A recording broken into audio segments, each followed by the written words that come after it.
Nah, ini cara gampangnya. Kalau kurva memotong sumbu Y, kamu tinggal lihat aja yang belakang nih.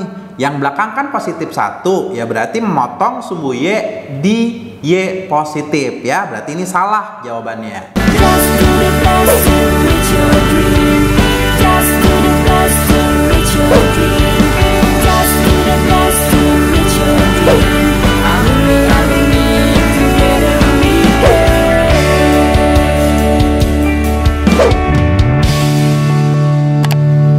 Mau belajar TPS UTBK 2023 versi kurikulum merdeka? Ikut kelas online di GP Media aja. Kamu bisa belajar 4 subtes TPS dalam 20 kali pertemuan dengan benefit ebook, 12 kali tryout, dan masih banyak benefit lainnya. Harganya 350.000 aja loh. Ayo buruan daftar dan jangan ketinggalan. Kapan lagi kamu bisa ikut tryout UTBK gratis di GP Media kalau bukan sekarang? Siapa aja bisa ikutan loh, jadi jangan sampai ketinggalan. Bagi kalian yang lagi cari tryout UTBK dan ujian mandiri untuk masuk PTN, gak usah bingung karena GP Media menyediakan tryout UTBK dan ujian mandiri untuk beberapa PTN ternama di Indonesia. Mulai dari harga 25.000, kalian sudah dapat ribuan soal prediksi, video pembahasan, dan ada kelas online juga loh. Tunggu apa lagi? Yuk daftar sekarang! Halo semuanya, kembali lagi di channel GP Media bersama Kak Mawardi. Kakak mau ngebahas pengetahuan kuantitatif nih ya, nerusin yang kemarin. Kakak akan memperbanyak pembahasan soal pengetahuan kuantitatif. Kalian juga bisa minta bab apa sih yang kalian susah di kolom komentar. Nanti kakak akan bahas ya. Nah, ini yang pertama mau ngebahas tentang teori bilangan. Di sini bilangan berikut yang habis dibagi 7 dan habis dibagi 5. Ingat ya, kalau habis dibagi 5, angka terakhirnya itu 0 dan 5. Berarti yang A ini nggak boleh dijawab nih. Ya, sedangkan yang habis dibagi dengan 7, kita coba deh. Misalkan yang C ya. Yang C nih, 9, 6, 2, 5. Bisa nggak ya dibagi dengan 7? Caranya itu kita pisahin dulu ya, kita pisahin tersisa satuan jadi 962, tersisa tinggal 5 doang nih. Jadi di sini 962 dikurang dengan 2 dikali 5, wajib 2 ya dikali dengan satuannya. Nah, ini jadi 962 dikurang dengan 10, jadi sama dengan 952. Nah, ini kan masih susah menentukan apakah bilangan 952 itu bisa dibagi dengan 7. Kita pecahin lagi. Ini 95 ya, kita pecahin. Jadinya 95 dikurang dengan satuannya dikali dengan 2. Jadi 2 dikali 2. 95 dikurang dengan 4 sama dengan 91. Kalau kalian masih sulit untuk menentukan 91 itu bisa dibagi dengan 7 atau enggak, ya kita pisahin lagi. Ini 9 ya, ini 9 lalu dikurang dengan satuannya dikali 2, 2 dikali 1, jadi 9 dikurang 2 sama dengan 7. Nah, artinya 9625 itu bisa dibagi dengan 7 ya. Ini buktinya ujungnya hasilnya 7. Jadi jawabannya yang C ya. Kita coba deh yang B. Yang B 2960, kita coba ini kita pecahin jadi 296, lalu nanti dikurang dengan 2 dikali dengan 0. Jadi 296 dikurang 2 dikali 0 ya 296. Kalau masih sulit juga, ini kita pecahin lagi. Jadi 29, lalu nanti 2 dikali 6 ya.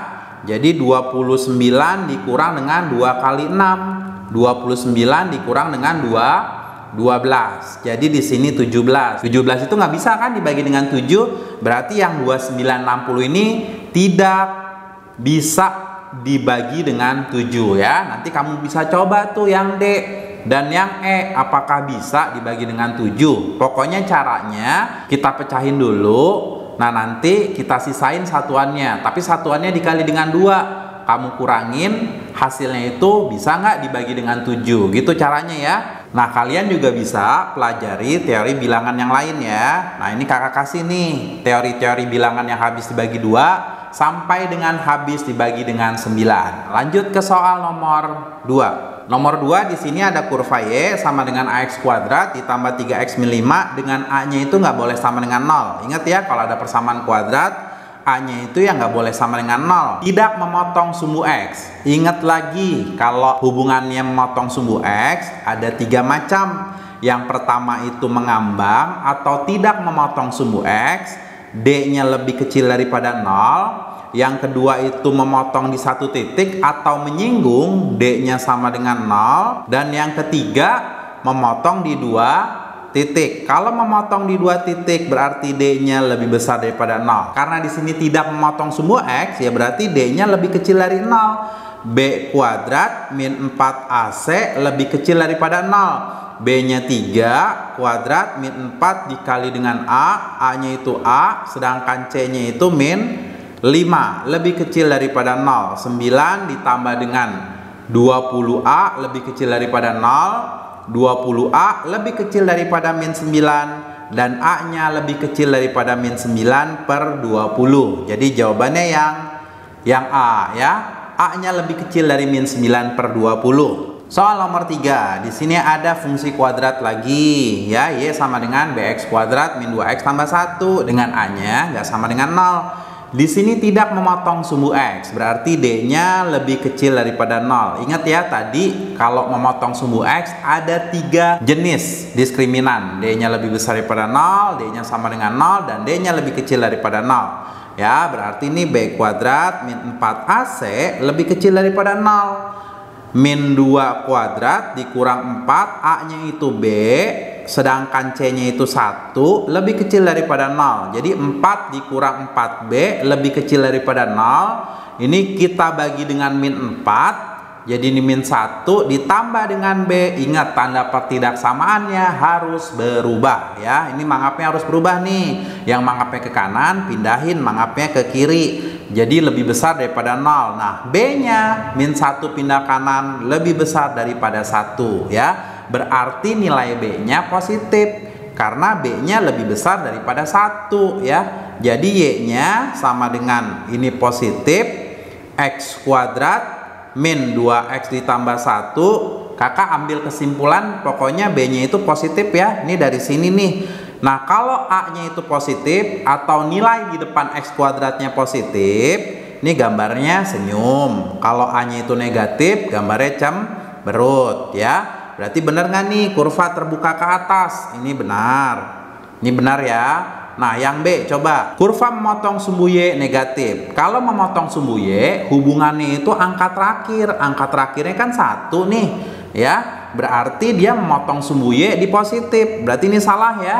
Itu pernyataan yang B salah. Coba yang C, titik puncak kurva berada di kuadran keempat. Tadi kan persamaannya positif X kuadrat min 2X ditambah 1 ya. Ingat, untuk ciri-ciri yang A, kalau positif dia itu senyum, kalau A-nya negatif cemberut. Nah, yang kedua, kalau A dan B-nya itu sama tanda, ini kalau sama tanda, gambarnya lebih cenderung ke kiri ya. Nah, ini gambarnya lebih cenderung ke kiri. Pokoknya titik puncaknya itu di sebelah kiri sumbu Y. Tapi kalau A dan B-nya itu beda tanda, ini kalau beda tanda berarti titik puncaknya itu adanya di sebelah kanan sumbu Y. Berarti gambarnya seperti ini nih. Ini sumbu Y, ini sumbu Y ya. Nah, yang ketiga, ini sifat dari C. Kalau C ini memotong sumbu Y di titik 0,C. Jadi sketsa gambarnya itu seperti ini ya. Dia harus memotong sumbu Y di titik 0,1. Lalu gambarnya itu harus cenderung ke kanan. Lalu gambarnya itu harus lebih banyak di kanan ya, kanan sumbu Y. Berarti gambarnya seperti ini nih, seret. Nah, seperti ini. Dia ngambang ya, karena tidak memotong sumbu X. Berarti titik puncaknya itu ada di kuadran pertama. Ini salah, kuadran keempat. Ya, ini salah. Nah, yang D, sumbu simetri terletak di sebelah kiri sumbu Y. Ini adalah sumbu simetri nih. Ini yang kakak belah, garis warna merah. Ini adalah sumbu simetri. Sumbu simetrinya itu ada di sebelah kanan sumbu Y. Berarti salah juga yang D. Memiliki nilai maksimum. Karena membuka ke atas berarti ini namanya nilai minimum. Pokoknya kalau yang senyum itu dia mempunyai titik minimum atau nilainya nilai minimum. Berarti ini salah. Jadi jawabannya yang A. Nah, sekian aja 3 soal dari kakak. Kakak juga akan ngasih latihan-latihan soal yang kalian bisa kerjain ya. Kita diskusi di kolom komentar. Kalian juga bisa minta kok bab apa aja yang kalian pengen bahas ya. Atau kalian kirim soal-soal pengetahuan kuantitatif untuk kalian belajar ya. Semoga kalian sukses, bisa diterima di PTN yang kalian impikan. Terima kasih. Assalamualaikum warahmatullahi wabarakatuh.